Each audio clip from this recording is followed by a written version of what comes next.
Hi friends, welcome to Jaya's garden. இன்றைக்கி ஒரு சூப்பரான ஒரு வீடியோ தான். இது எங்கேருந்துக்கு வந்திருக்கு அப்படிங்கிறது நான் சொன்னேன்னா நீங்கள் உண்மையாகவே ரொம்ப ரொம்ப ஹாப்பி ஆகிடுவீங்க. யார் அனுப்புனாங்க, எங்கேருந்து வந்திருக்கு அப்படிங்கிறத பார்க்குறதுக்கு முன்னாடி நீங்கள் ஜெயாஸ் கார்டன் சேனலை சப்ஸ்கிரைப் பண்ணல அப்படின்னா சப்ஸ்கிரைப் பண்ணிக்கோங்க. அப்படியே பக்கத்தில் இருக்கக்கூடிய பெல் ஐக்கானை ஆல் ஆப்ஷன் போட்டு வச்சுக்கோங்க. அப்போ தான் நாம் போடக்கூடிய பயனுள்ள தகவல்கள் உங்களுக்கு உடனுக்குடனே நோட்டிஃபிகேஷனில் வரும். இதை அனுப்புனது மகாலட்சுமி அப்படிங்கிற சிஸ்டர் வந்து நம்மளோட சப்ஸ்கிரைபர் நமக்கு அனுப்பியிருக்காங்க. இது எங்கே உள்ள சீடு அப்படின்னு கேட்டிங்கன்னா நீங்கள் ரொம்ப குஷியாகிடுவீங்க. இது சிலோன்லேருந்து வாங்கிட்டு வந்து சீடு. ஸோ சிலோன்லேருந்து வாங்கிட்டு வந்து எதுக்காக நமக்கு அனுப்பியிருக்காங்க அப்படிங்கிறத நீங்கள் தெரிஞ்சுக்கணும் இல்லையா? மகாலட்சுமி சிஸ்டர் வந்து நம்மளுடைய சப்ஸ்கிரைபர். அது மட்டும் இல்லை, சிலோனில் நமக்கு நிறைய சப்ஸ்கிரைபர்ஸ் இருக்காங்க.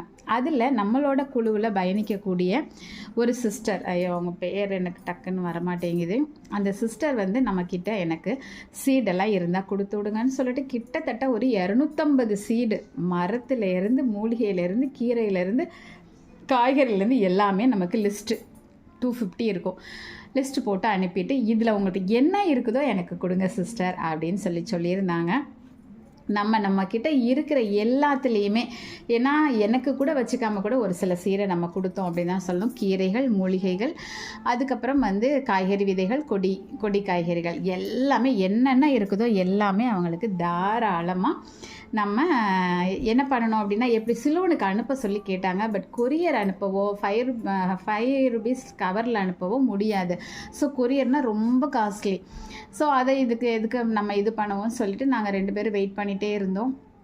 சரி ப்ராடக்ட் அனுப்புங்க, ப்ராடக்டோடையாவது நான் வாங்கிக்கிறேன் அப்படின்னாக்கா, ப்ராடக்ட்டுமே வந்து கொரியரில் அனுப்பலாம் அப்படின்னாக்கா 4000 3000 1 கேஜிக்கு அப்படி கேட்குறாங்க. ஸோ எனக்கு அதை பற்றியும் எப்படி அனுப்புறதுன்னு தெரில, அவங்களுக்கும் தெரில, எனக்கும் தெரில. 2 பேரும் அப்படியே புலம்பிக்கிட்டு உட்காந்துருந்தோம்.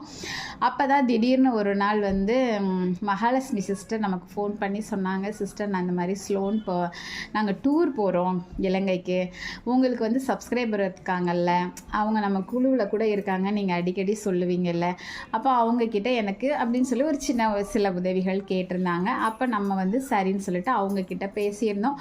ஸோ 2 பேரோட நம்பரையும் ஒருத்தருக்கு ஒருத்தர் கொடுத்து நம்ம காண்டாக்ட் பண்ண வச்சுருந்தோம்.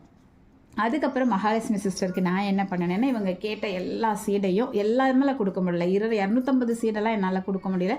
மரங்கள் பேர்லாம் எழுதியிருந்தாங்க. ஸோ மரங்கள்லாம் நம்மளால் கொடுத்து விட முடியாது. 2வது, இப்போ நான் கொண்டு வரேன் அப்படின்னா அது வேறு. நம்ம ஒருத்தங்களுக்கு இங்கேருந்து நான் கொரியர் பண்ணி அந்த சிஸ்டருக்கு நான் அனுப்பணும், மகாலட்சுமி சிஸ்டருக்கு. அதுக்கப்புறம் அவங்க அங்கேருந்து போகிறப்ப எடுத்துகிட்டு போகணும். ஸோ லக்கேஜ் எவ்வளோ எடுத்துகிட்டு போகிறாங்க, இதை கொண்டுட்டு போக முடியுமா, இப்படி நம்ம அவங்கள ரொம்ப கஷ்டப்படுத்திடக்கூடாதுல்ல. அதனால் வந்து மேக்ஸிமம் எவ்வளோ கொடுக்க முடியுமோ அந்த மாதிரி நான் வந்து உங்களுக்கு கொரியர் அனுப்பி விட்டுட்டேன். அவங்க வந்து போகும்போது அங்கே கொண்டு போயிட்டாங்க. அப்புறம் நான் கால் பண்ணி இவங்கக்கிட்ட சொல்லி ஒரு வழியாக இவங்க 2 பேரும் மீட் பண்ணுற மாதிரி ஒரு சுச்சுவேஷனை உருவாக்கி கொடுக்கலாம் சொல்லியிருந்தோம்.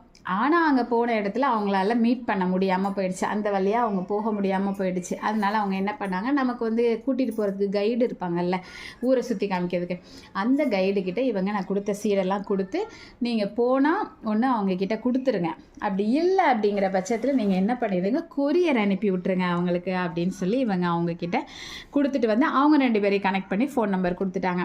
ஸோ ஒரு வழியாக இவங்களே ஊர் வந்து சேர்ந்துட்டாங்க. சுற்றிலாம் பார்த்துட்டு நம்ம ஊருக்கு வந்து சேர்ந்துட்டாங்க. அதுக்கப்புறம் ஒரு 10 டேஸுக்கு அப்புறம் தான் அவங்களுக்கு அந்த விதைகள் வந்து போய் சேர்ந்துது. ஒரு வழியாக அவங்க ரீச் பண்ணிட்டாங்க அப்படிங்கிறத நம்ம வந்து ரிசீவ் பண்ணிட்டாங்க அப்படிங்கிறத நம்ம கேட்டோன்னா அவங்களுக்கும் ரொம்ப மகிழ்ச்சி, எனக்கும் ரொம்ப மகிழ்ச்சி. இதுக்கு வந்து மீடியேட்டராக இருந்தது இந்த சிஸ்டர் தான், சரிங்களா? ஸோ இவங்களுக்கு இந்த நேரத்தில் நம்ம ரொம்பவே நன்றி சொல்ல கடமைப்பட்டிருக்கோம். அதுக்கப்புறம் இவங்க நமக்கு பண்ணின வேலை என்ன அப்படின்னா, ஒரு பெரிய உதவி என்ன அப்படின்னா, இவங்க போன இடத்துல இவங்களுக்கு வந்து அங்கே உள்ள காய்கறி விதைகளை வாங்கணும்னு ஆசையாக, மெயினாக இந்த கத்திரிக்காவை தான் சொல்லிகிட்டே போனாங்க. இந்த கத்திரிக்காய் விதைகள் எனக்கு ரொம்ப நிறைய பேர் வீடியோ போடும்போது எனக்கு இந்த கத்திரிக்காய் மேலே ஒரு கண், அதனால் நான் வாங்கணும்னு நினச்சிட்டே இருந்தேன் சிஸ்டர் அப்படின்னு சொல்லிட்டு, ஸோ இந்த கத்திரிக்காய் விதைகள் வாங்கியிருக்காங்க. ஒரு மாதிரி நீளமாக, வரி கத்திரிக்காயில் நீளமாக இருக்குது. ஸோ இது நம்ம ஊரில் பார்த்த மாதிரி தெரியல. அதுக்கப்புறம் நம்ம ஊர் பச்சை பசலை மாதிரியே தாங்க தெரியுது, பெரிய பசலி அப்படின்னு இதில் எழுதியிருக்கு. ஸோ நம்ம ஊர் பச்சை பசலைன்னு தான் நினைக்கிறேன். சரி போட்டு பார்ப்போமே எப்படி இருக்குதுன்னு சொல்லிட்டு. அதுக்கப்புறம் நம்ம ஊரில் தேடிட்டு இருந்தது எனக்கு இலங்கையிலேருந்து வந்திருக்கு பாருங்களேன். அங்கே உள்ள நர்சரியிலேருந்து வாங்கிட்டு வந்திருக்காங்க. இங்கே பாருங்கள், சிறகு அவரையில் சிகப்பு சிறகு அவரை சந்தோஷம் மிகுதி வந்துச்சுன்னா வாயெல்லாம் கொளருமாங்கல்ல. பச்சை நம்மக்கிட்ட இருக்குது, சிவப்பு நம்மக்கிட்ட இல்லை. ஸோ சிவப்பு தான். எல்லாமே தமிழில் எழுதலைங்க, எல்லாமே வர்க்கமன்னு எழுதிருக்கு. அப்படின்னா என்ன அர்த்தம்னு தெரியல, தமிழ்லையே போடலை. ஸோ இதோட படத்தை வச்சு தான் சிறகவரை சிவப்பு நான் சொல்லிகிட்ருக்கேன். அப்புறம் பிரிஞ்சாலில் இன்னொரு பாக்கெட்டும் அனுப்பியிருக்காங்க. அதுக்கப்புறம் வாராணியா மிளகாய் அப்படின்னு போட்டிருக்குங்க. ஆனால் இது ஒரு மாதிரி சுருக்காக இருக்கிறத வச்சுக்கிட்டு நானாக என்ன கெஸ் பண்ணிக்கிட்டேன் அப்படின்னாக்க, நம்ம ஊர் காஷ்மீரி மிளகாயாக இருக்குமோ, வாராணிக்கா மிளகாய்னா அப்படின்னு நான் நினச்சிருக்கேன். என்னன்னு சொல்லி போட்டு பார்த்தா தான் தெரியும். அப்புறம் இது ஒரு மிளகாய் தான், மிளகாய் விதை அப்படின்னு தமிழ்லையே எழுதியிருக்கு. இது நம்ம ஒரு சாதாரண நீட்டு மிளகாய் மாதிரி இருக்குது. அதுக்கப்புறம் இது புடோல் அப்படின்னு போட்டிருக்கு. அப்போ ஸ்னேக் கார்டு, புடலங்காய்க்கு புடோல்னு சொல்லுவாங்க போல். ஆனால் லாங்காக படம் போட்டிருக்கனால இது லாங் புடலை அப்படின்னு சொல்லி நானாக நினச்சிக்கிட்டேன். இதை வளர்த்து பார்த்தா தான் தெரியும். ஆனால் நம்ம வீட்டில் அந்த பெரிய புடலை இருந்துச்சுங்க. ஒரு 4-5 காய் காய்ச்சிச்சு. விதை எடுக்கணும்னு நினச்சிட்டு இருந்தேன். அதுக்குள்ளே நம்ம வீட்டு சுச்சுவேஷன் கொஞ்சம் ஒரு மாதிரி மாறிடுச்சு. அம்மா இறந்தது அந்த இதுலலாம் அந்த புடலங்காய் எல்லோரும் வந்தவங்க பறிச்சிட்டு போயிட்டாங்க. நமக்கு விதைக்கு இல்லை. அதோடு அது வாடியும் போயிடுச்சு தண்ணி ஊற்றாமல். ஸோ விதை எடுக்க முடியாமல் போயிடுச்சு. ஆனால் நம்ம மனசுக்குள்ளே அச்சோ விதை எடுக்காமல் அது இப்படி போயிடுச்சே நம்ம நினைக்கிறதுனால அது நம்ம வீட்டுக்கு சேர்ந்துருச்சு பாருங்களேன். இந்த நேரத்தில் 2 சிஸ்டருக்கும் ரொம்ப ரொம்ப நன்றி சொல்கிறேன்.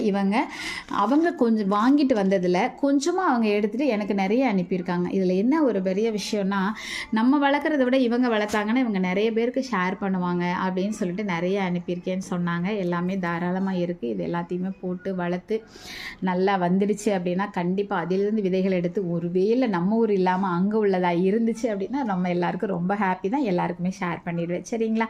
இப்போ இது உங்களுக்கு பிடிச்சிருந்தா கண்டிப்பாக ஃப்ரெண்ட்ஸ் ரிலேட்டிவ் ஷேர் பண்ணுங்கள். மறக்காமல் சேனலை சப்ஸ்கிரைப் பண்ணிவிட்டு தொடர்ந்து உங்களோட சப்போர்ட்டை கொடுத்துட்டே இருங்க. விரைவில் இந்த விதைகளையும் எடுத்து உங்களுக்கு அனுப்பப்படும். ஓகேவா? பாய், see you, happy gardening, take care.